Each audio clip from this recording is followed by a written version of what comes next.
Hello, hello mga suki. Mga suki ko na mahilig magtanim, mahilig mag-garden. Ngayon, mayroon na naman akong gustong i-share sa inyo. Ito ay yung pag-aalaga ng blueberry.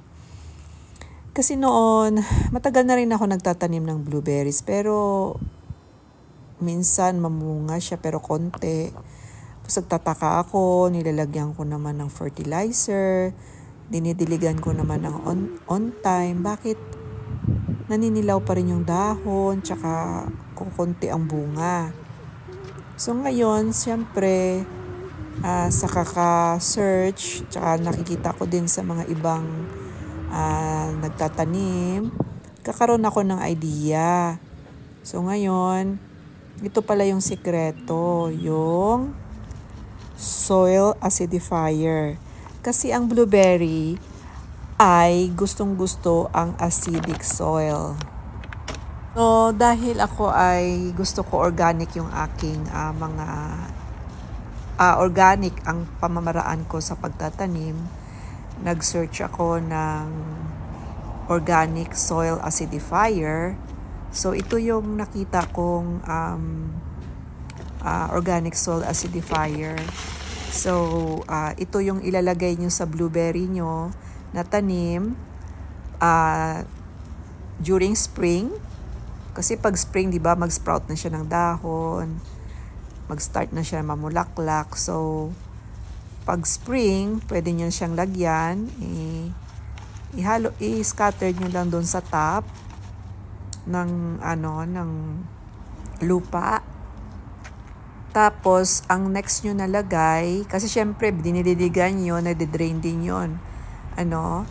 Nababawasan yung pagiging acidic ng soil. So, during spring naglagay kayo, and ang next nyo nalagay ay after 60 days or after 2 months, lagyan nyo ulit. Para lang ma-maintain yung acidity ng lupa. So, yun pala ang gustong-gusto ng blueberry. Kaya ang blueberry, ideally, maganda siyang itanim sa paso.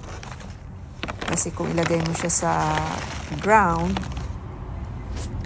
at kung mapahalo siya sa mga tanim na hindi naman acid lover, hindi pwede maapektuhan yung katabi niyang tanim. Kaya maganda talaga siya sa paso lang, malaking paso. Or kung gusto niyo talaga sa ground siya para lumaki siya ng husto, kailangan may isang area lang kayo na blueberry patch. Tapos para